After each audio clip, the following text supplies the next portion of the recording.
meu nome é Michel, sou discente de Pedagogia da Faculdade Anguera de Valparaíso de Goiás. Sou coordenador e criador e idealizador da Biblioteca Voluntária de Valparaíso de Goiás, que nasceu com o intuito de estar fomentando a organização de material para outro projeto que eu coordeno, que é o de alfabetização solidária, o projeto Ainda Posso Aprender, onde a gente visa ajudar adultos a aprender a ler e escrever e ter um pouco mais de cidadania.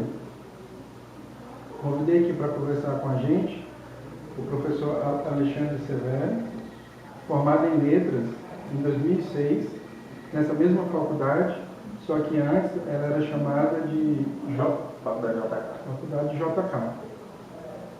Eu, conversando com ele, eu percebi que o trabalho de conclusão de curso que ele fez falava sobre o mesmo tema que a gente está aqui trabalhando, que é a ideia de leitura. Então, o trabalho de conclusão de curso dele tem como título A Formação do Leitor, a Literatura Infanto-Juvenil no Ensino Fundamental. Então, eu o convidei para nós estarmos falando de leitura, a formação do leitor jovem, e também falar um pouco sobre como anda o incentivo à leitura, o incentivo ao livro aqui na nossa comunidade, aqui na nossa cidade de Valparaíso de Goiás. Minha primeira pergunta é sobre o hábito de leitura. Eu queria que você me falasse um pouco da sua visão profissional, que eu sei que é de grande importância para um professor de letras, o hábito de leitura, e queria também saber um pouco da sua visão pessoal. Certo. Em relação ao institucional, à visão profissional, né? Nós sabemos que existem as leis, as regras do Ministério da Educação. Né? Dentre eles é a Lei de Diretrizes e Bases, que determina o que deve ser ensinado nas escolas, de língua portuguesa, onde estão os livros didáticos. Né? Então, eles vêm, o material chega, os professores estudam e passam isso para os alunos. A partir desse momento, entende-se que está incentivando a leitura. Porém, levando para o lado pessoal, tirando da teoria e levando para a prática, nós observamos que não basta você pegar um livro didático e falar, leia, que a pessoa vai aprender. Eu costumo falar, depois da conclusão desse trabalho, inclusive, que ler é você se colocar no lugar do autor. Aí sim, é onde você começa a aprender a ler. Porque a leitura não é simplesmente passar por cima das letras, das palavras, dos parágrafos, folha a folha. Né? Na verdade, a leitura é você entender o que você está lendo. Muitas pessoas dizem que não conseguem ler bula de remédio, cardápio, preferem perguntar. Porque culturalmente aprende-se escutando, ouvindo. Né? No TCC, no trabalho de conclusão de curso, eu falo um pouco sobre isso, que é a questão dos tipos de leitura. A sensorial, a emocional, né? E as outras. Enfim, na prática, a leitura em si, ela tem os seus caminhos. Então, quando você se coloca no lugar do autor, independente do tipo de leitura que você faz, né? Você sente a obra, como eu citei, quando eu recuperei, né? Botei a mão nesse trabalho, são 10 anos. Né? Há 10 anos já se falava sobre isso, sobre o incentivo à leitura nas escolas. Vamos entender então que 2 anos antes, há 12 anos, já tinha esse desejo de mostrar para as pessoas que a biblioteca é essencial, mas você tem que saber como usar. Quando eu digo biblioteca, não estou especificando a privada, a particular, a de casa, né? A gente chama a de casa privada, ou a pública, como nós tínhamos e ainda existe aqui na frente da faculdade. Tá? Então, basicamente é isso. A parte institucional, né, profissional, é importante ler muito, porque quem não lê no dia a dia, não tem conteúdo para conversar, para dialogar, para falar de todos os assuntos. Ok? Basicamente é isso. No seu trabalho de conclusão de curso, coloca a importância da leitura, mesmo com com essas novas tecnologias, como internet, videogame e até mesmo a televisão. E algumas pessoas veem uma rivalidade entre esses meios de comunicação e o livro. Outras pessoas veem como aliados. Isso. E eu queria saber a sua opinião sobre isso. Bom, todo tipo de leitura é importante. Cada um tem um formato. Quando se fala, eu vou ler um livro, hoje as pessoas procuram a internet. Facilita. Tem o tablet, tem o iPad. Eu vou ler um livro no metrô.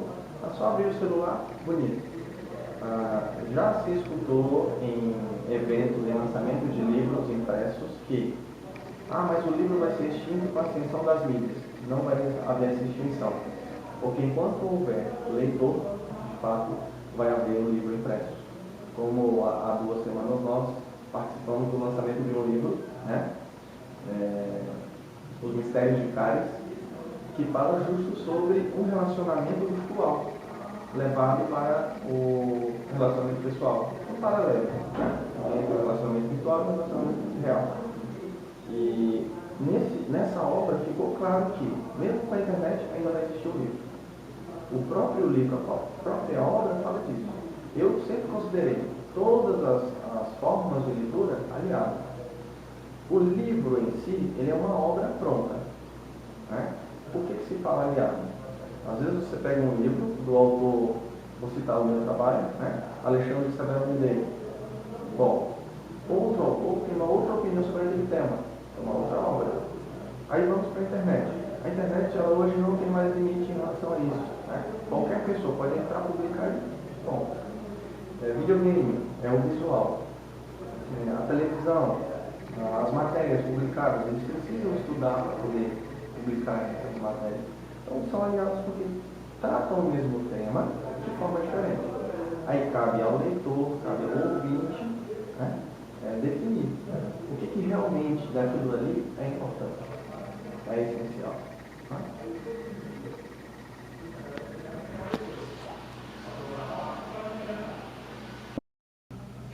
Então, como a gente estava falando, de livro digital, livro concreto, eu estava falando de e-book, a leitura no iPad e tudo, mas não tem como a gente deixar de observar a emoção que você teve, depois de 10 anos, em pegar o seu trabalho de conclusão de curso na mão. Eu queria saber se fosse digital, se a emoção seria a mesma. Michel, tivemos que não, porque quando você pega a obra em si e folheia, você sente, o que eu volto, eu sempre falo sobre isso. Quando você faz isso aqui, o virar de páginas, você se coloca no lado do autor. E quando você está no recurso digital, não. Simplesmente alguém escreveu ali, você vai lá e acabou. Você não tem sequer o sentimento do sensorial. Porque o livro, de fato, ele impresso, eu recupero depois de 10 anos, tocar na minha monografia, no meu TCC, é uma realização. Porque é uma oportunidade também. Você saiba que isso aqui foi um abrir de portas. Eu não me recordava de como era a minha monografia, como era o TCC de fato, o físico dele. Para ter uma ideia, eu achava que essa capa era preta e azul. Por quê? O tema da faculdade, a época. Assim, contextualizando, videogame, televisão, internet, celular, impresso, vão ser sempre aliados. Por mais que as pessoas digam, mas que não se lê, lê-se muito. Nesses eventos que nós participamos no dia a dia, eu observo bastante. Principalmente as pessoas de 30 anos para cima, vou citar assim, que é o mais comum, ainda pegam para ler. Então, significa que o livro, o impresso, ele tem conteúdo de fato. A internet tem conteúdo de fato? Tem. Existem alguns sites, por exemplo, que você publica, mas tem outros sites que são publicados por empresas. Só que qualquer pessoa pode entrar lá e alterar aquele conteúdo. Então perde o caráter original. E o livro não, ele vai ser sempre original. Tem as suas réplicas, mas sempre vai ser original. Porque ninguém vai poder pegar esse livro e reescrever em cima do conteúdo. A televisão. A televisão educa? Sim, mas com cautela. principalmente os pais, tem que ter muito cuidado. Videogame, tem alguns jogos que incitam, outros que educam. Hoje mesmo, à tarde, eu recebi um vídeo na rede social de crianças, é um vídeo infantil que fala sobre as crianças que possuem Down, síndrome de Down. E quem me enviou foi a mãe de uma criança que possui síndrome de Down. A beleza que é, ela estava navegando, procurando conteúdo e encontrou esse vídeo. Na verdade, uma sequência de vídeos para crianças com síndrome de Down, que incentiva. Imagina uma criança com síndrome de Down na cozinha produzindo pão. É possível? É possível. Depende de como essa criança é educada para isso, né? E mostra muito bacana que a coleguinha que veio para a casa dela, justamente o que ela trazia? Um livro. Ela trouxe um livro de receitas. Veio passear na casa da coleguinha que tem síndrome de Down e falou, não me recordo o nome das personagens, mas a visitante fala, olha o que eu trouxe, o livro de receitas da minha mãe. E foram para a cozinha com a avó da mocinha que tem Down e produziram. Mas porque a avó ensinou como folhar e como produzir a massa. Enquanto a avó tirou um cochilo à frente da televisão, elas voltaram para a cozinha e foram produzir muito mais. Quando desperta a avó, aqueles pães em forma de animais. Então assim, as mídias ajudam, mas tem que saber como elas são usadas. É isso aí. Outra coisa que eu li aqui no seu trabalho de conclusão de curso, que eu fiquei até feliz, foi uma ideia um pouco visionária, né? De sonhar por Valparaíso, uma ação da comunidade mais ativa, né? Então, não ter só bibliotecas privadas como essa, ou só bibliotecas públicas, mas também os pais, alunos, professores, comunidade de modo geral, se unir para criar outros ambientes que fomentam essa leitura. E aí nasceu a ideia da biblioteca voluntária, né? Sim. E que quando eu fui procurar, foi super bem aceito, né? E eu queria que você me falasse um pouco sobre isso. Bom, observa que você, da sua necessidade, da necessidade do seu projeto de fato, né? Quando você me procurou e disse assim, professor, nós estamos precisando de material, porque os alunos têm o espaço, têm os professores, mas não tem material suficiente, né? Que você citou, que o material seriam livros, o que tem de mais precioso dentro de casa, além da vida, do que livros? Eu, por exemplo, na minha biblioteca pessoal, como você bem viu, tem livros que eu já li, reli e estão à disposição do projeto, assim como do outro, que é a leitura Borba, né? Nós vamos ainda falar sobre isso. Então, assim, o fato de você incentivar as pessoas a doarem os seus livros, a deixarem de guardar em casa livros até em estantes, em quartinhos, nos fundos, no quintal de casa, acumulando papéis, porque termina se tornando um peso de papel, e trazer isso para a realidade, trazer isso para a rua, né? Como você nos surpreendeu com essas suas pesquisas aí sobre a biblioteca sem paredes, né? Então, termina que na época em que eu estudava para produzir a monografia, eu utilizei da minha realidade, que foi chegar numa sala de aula e falar para os alunos, vem cá, vamos à biblioteca. E os alunos se admirarem com aquilo, porque eles não tinham o hábito. E isso foi há 10 anos, há 12, porque há 10 ela foi concluída, né? Foi impressa, cadernada. E o que eu posso dizer em relação a isso é possível ter biblioteca em todos os bairros? Porque a pessoa não precisa se deslocar tanto, já deixa de ser uma desculpa. Eu não vou para a biblioteca porque é longe. E tendo a biblioteca comunitária, pode-se pensar numa nomenclatura de biblioteca nos bairros, você comentou isso esses dias, né? São ideias brilhantes, mas as pessoas têm que procurar esse caminho. Quando eu comentei sobre bibliotecas na época da monografia, eu puxei para o lado dos alunos, e realmente eles precisam disso. Nós todos precisamos de biblioteca. Bom, estamos aqui no terceiro bloco. Falando sobre formação do leitor, sobre a leitura, com o Michel, que nos convidou para isso, né? E o que eu queria focar, dando continuidade ao tema sobre a biblioteca nos bairros, é o que? É que quanto mais nós buscamos doadores para os livros, mais pessoas aparecem querendo doar. E não só localmente, de fora também, né? Tem muita gente de fora. E nos dá um prazer maior em apoiar os projetos, porque percebe-se que não é um interesse particular, não é um interesse privado ou governamental, é um interesse da comunidade. Porque um exemplo do que aconteceu foi a Biblioteca Municipal, quando eles procuraram para doar, para ajudar no projeto, né? Nós sabemos que em todos os lugares existem pessoas dispostas a ajudar. Agora, cada um ajuda como pode. Um ajuda com o transporte dos livros, um ajuda doando os livros, outros catalogando, como bem faz, né? E em relação à biblioteca, o que tem a se dizer é: quanto mais biblioteca, melhor. Não temos que pensar em quantidade, temos que pensar em qualidade. Que tipo de qualidade?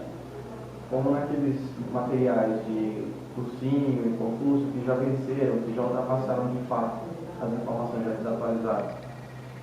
Não apenas usar a biblioteca para formação intelectual, para artes plásticas, como aquele trabalho do livro virar um porta-joia e tudo mais, né? Então, termina virando assim, envolvendo outras áreas. Porque a educação, eu costumo falar sobre isso quando eu escrevo, que a educação, ela junto com o esporte, saúde, gera vida. Para que vida melhor do que a leitura? Né? Muitos autores, poetas, citam: quem lê viaja. Por que viaja? Porque você não precisa sair do lugar para você se sentir no evento, na ação, no que os personagens estão vivendo. Certinho? Vamos dar continuidade aí. Eu queria perguntar sobre o projeto que você já mencionou, que é o projeto Leitura a Bordo. Um projeto de sua autoria, né? Que vai fazer parte dentro de uma das estratégias de incentivo à leitura, né? Está vinculado à biblioteca voluntária. Né? Isso. Eu queria que você falasse um pouco sobre esse projeto, que tipo de livro você vai usar, como você vai disponibilizar para as pessoas. Bacana. A leitura a bordo surgiu de uma ideia, e estudando, a gente tem que fazer isso diariamente, né? Independente da formação, seja em letras, seja pedagogia, ou história, geografia e por aí vai, que a formação ela é universal, né? Surgiu na verdade uma curiosidade. Estudando, vi que na Alemanha tinha, nos Estados Unidos, na Inglaterra, no Canadá, e São Paulo fizeram muito bem no metrô, né? Disponibilizar livros variados, as mais diversas bibliografias. E nós temos um acesso em Valparaíso às linhas de ônibus. E por que não então trazer isso para cá? Quando eu comecei a conversar com o pessoal de São Paulo, eles falaram assim: vocês têm metrô aí? Eu falei: tem metrô em Brasília. Em Brasília existe um projeto antigo que foi idealizado por um morador da Asa Norte, que são os livros nas paradas de ônibus. Aqui em Valparaíso começou essa ideia também, há 8 anos, se não me engano. Tem uma parada ainda, né? Na etapa A tem uma parada de ônibus, e os escoteiros fizeram um trabalho muito bacana, que é uma geladeira, né? Eles têm uma geladeira onde eles disponibilizam livros, também no Valparaíso 1. Aquela praça central, né? Lá embaixo, né? E, assim, por que a leitura a bordo? Tiro por mim. Quantas vezes eu chegava na rodoviária, estava aguardando o ônibus e demorava, eu ia à banca de revistas em frente e comprava alguma coisa para ficar lendo. A pessoa entra no ônibus, ela não está a fim de dormir, está sentadinha, confortável. Claro que tem as suas variantes, né? Ela entra, senta, pega o livro, lê, se quiser levar para casa, leva. O que o leitura a bordo faz? A ideia é incentivar que as pessoas peguem um livro, leiam e indiquem para outras. Por quê? Você não vai usar como peso de papel, você vai usar como disseminador de conhecimento. Sobre que tipo de livro? Aí nós vamos falar de livros de literatura, gramática? Sim. A minha formação foi na área de literatura, letras português, inglês e respectivas literaturas. Só que na formação você divide. Eu optei pela literatura infanto-juvenil porque é mais apaixonante no meu modo de ver. Já tenho um colega que foi para a área de linguística, que trata a gramática. Então tem gosto para tudo. Aí nós vamos para épicos. É possível? Cada vez que nós recebemos doações de livros, nós damos um destino. Para o projeto de alfabetização, por exemplo, precisam ser aqueles livros gerais, menos rebuscados, mas dá para usar a literatura. Você pega a literatura brasileira, ela é ampla. Claro que ela é original das literaturas de colonização, né? E a ideia é essa, é que as pessoas peguem um livro, levem, se não quiser levar não precisa, ela deixa no banco do ônibus, tá? E nós temos aí os parceiros que apoiam, que incentivam, e vamos unindo. Tanto que quando você falou sobre o material para alfabetização solidária, né? E eu ainda posso aprender, eu citei, nós podemos usar o material também da leitura bom e faz um vestido só. Então tudo isso dentro da biblioteca voluntária, perfeito, e para os projetos que estiverem ao redor, usa como cartucho, como munição, como material adicional. Tá? Então, praticamente é isso. Não temos limitação sobre que tipo de bibliografia. O importante é que as pessoas tenham um livro em casa, não está usando, doe. Ah, é um livro de medicina, não tem problema. A biblioteca, ela acolhe o livro de medicina, porque vai ter alguém que vai precisar daquela bibliografia. Ok? É isso. Então, dando continuidade, ainda dentro do seu trabalho de conclusão de curso, tem um trecho que fala a leitura ontem, hoje e amanhã.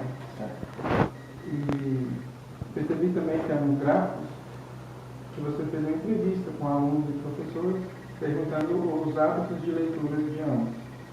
E aí eu queria te perguntar, dentro desse gráfico, dentro do seu trabalho de conclusão de curso, se existe professor que não gosta de ler.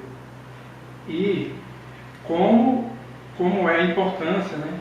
Assim, como você vê a importância do professor leitor para estar motivando essa leitura, ontem, hoje e amanhã, dos seus alunos, né? E para a posteridade. Muitos de nós, formados em letras, né? Nós aprendemos desde cedo na graduação, assim é a questão da realidade, que você precisa ler. Mas ler por ler não adianta. Existem sim profissionais, professores de língua portuguesa que não gostam de ler. Eu entendo que, como é que eu vou ensinar um aluno a ler se eu não leio? Eu costumo citar muito, principalmente para os afiliados, que eu educo pelo exemplo. Os pais devem fazer isso, independente da leitura. Tá? Uma questão muito prática disso é a religião. Algumas religiões elas usam a leitura para propriamente alfabetizar os filhos antes de mandá-los para a escola. Porque o entendimento é, quem educa são os pais. A escola ela dá a formação intelectual, né? Mas a partir do momento em que você ensina, mostrando na prática, né? Para quem tem filhos pequenos, se o pai pega um livro e vai ler para a criança, a probabilidade daquela criança crescer interessada pela leitura é muito maior do que aquela que não tem isso em casa. Claro, significa que se o menino não vê, ou menina, a menina, não ouve o pai ou a mãe lendo, não vê esse exemplo em casa, vai crescer sem gostar de ler? Não. Tem as questões, tem vários fatores que envolvem, principalmente o incentivo. Existem pais que não leem, que não dão exemplo, porém eles compram livros para os filhos. Principalmente quando a criança se mostra autodidata, alguns pais, como é que eu posso dizer, colegas de profissão, que até então entraram na profissão porque alguém disse que era bom, que era interessante, por lidarem com o público, né? E em que os filhos tinham curiosidade por um idioma, e ao invés dos pais comprarem um livro de idiomas, compraram um dicionário, achando que era através do dicionário que o filho ia aprender. E não é assim. É a realidade, você tem que contextualizar. Tá? Então, você tem que ensinar pelo exemplo. Tem um ditado muito antigo que fala: faça o que eu falo, mas não faça o que eu faço. Como é que você quer que uma criança leia, aprenda a gostar de ler, se ela não vê as pessoas ao redor dela fazendo aquilo? Lembre-se sempre que tem as exceções. Principalmente dentro da escola, né? Principalmente, como é que a criança vai ouvir o professor, a professora falando: você precisa ler, você precisa estudar para aprender, mas no intervalo que o professor tem, ao invés dele pegar um livro para ampliar a sua capacidade, o seu conhecimento, ele simplesmente para e vai tomar um cafezinho, né? O professor ele pode dar um exemplo disso em sala de aula. Alunos, abram os livros de vocês, vamos ver aqui qual é a página 38, vamos acompanhar a leitura. Lembro bem que na época do estágio, em escola, educação de jovens e adultos, eu era acompanhado por uma professora de língua portuguesa e ela fazia isso. Ela pedia para os alunos abrirem, ela lia um trecho e pedia para os alunos lerem os trechos em seguida. Então cada um lia um parágrafo. Ao final do período de estágio, alguns alunos disseram: eu aprendi a ler em sala de aula porque a professora nos incitava. Ele não usou o termo obrigava, ele usou um termo homônimo que incentiva. A professora incentivava a leitura, né? Então assim, se você pode ensinar, educar pelo exemplo, não falo isso só na questão de letras. Isso é no contexto geral, né? É a formação pelo exemplo. Como é que eu posso dizer? Outro dia eu escutei até uma piada falando sobre isso. O pai falou para o menino: você não pode mentir. Aí o pai entrou, o menino está na sala assistindo televisão, chegou alguém, bateu na porta e o pai falou: diga que eu não estou. Pouco antes ele tinha dito: não minta. E logo em seguida ele foi lá e deu o exemplo. Como é que fica a cabeça da criança? É a mesma coisa a leitura. Como é que eu vou falar: filho, leia, mas se o filho não me vê lendo? Ou professor, estude para a prova, mas o professor não estuda. Tá bom? É isso aí.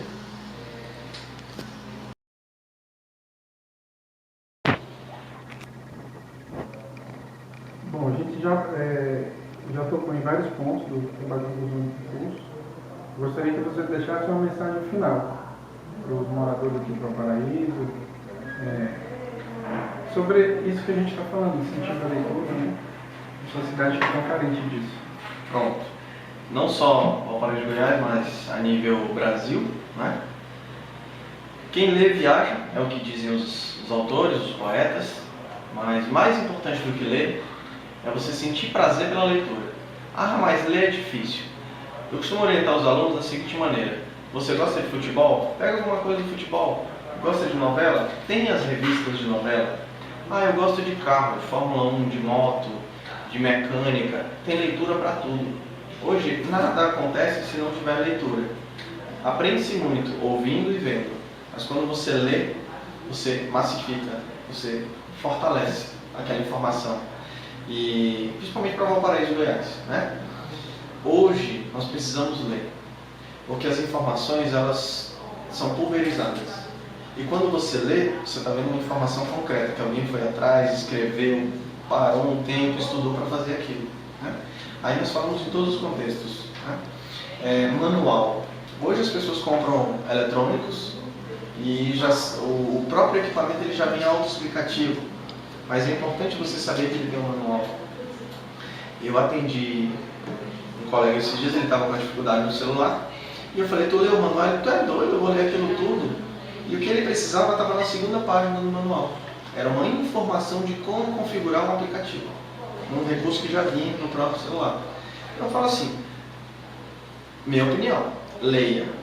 Se você ler, você vai saber um pouco mais que o outro. E quando você está lendo, você está não só alimentando a informação, como a própria língua. Porque imagina você decorar um dicionário.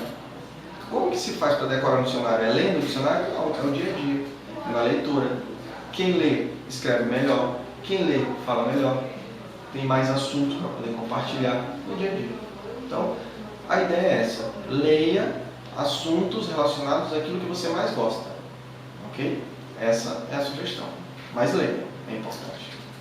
Eu queria agradecer a sua presença aqui na primeira sexta-feira do mês de abril.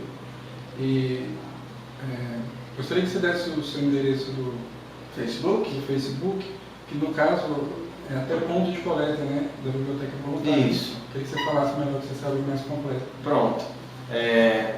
Nós somos a nossa empresa Talento Viagens, fica em frente ao batalhão da Polícia Militar no Valparaíso 2. Se vocês quiserem doar material, basta chegar e entregar. Ah, mas eu tenho muita coisa e não posso levar. Liga pra gente, tá? Os nossos contatos estão no www.talentoviagens.com.br, é o nosso site, e o Facebook. Se você digitar no Google Talento Viagens, aparecem todas as informações. E nós estamos lá de braços abertos porque a ideia é incentivar não só os projetos de leitura, como vários outros, né? E terminamos como você me procurou na condição de professor, eu falei, então vamos ser um ponto de coleta. Por que não? Nós estamos na avenida principal, em frente ao batalhão da Polícia Militar, no Valparaíso 2. Tá? Então, www.talentoviagens.com.br ou direto no Google, Talento Viagens. O contato da Biblioteca Voluntária de Valparaíso de Goiás é no Facebook também, digitando da mesma forma, né? Biblioteca Voluntária de Valparaíso de Goiás, você vai encontrar lá. Bom, se você quiser participar, a gente está precisando também de voluntários, né? Não só na doação, é só me mandar um e-mail, pedagogomichel@gmail.com. Créditos: radiolisboafm.com.br, imagens, som, gravação. Obrigado ao Jackson Lisboa, da radiolisboafm.com.br, e à Faculdade Anhanguera Educacional pelo espaço na biblioteca cedido. Coincidentemente, biblioteca.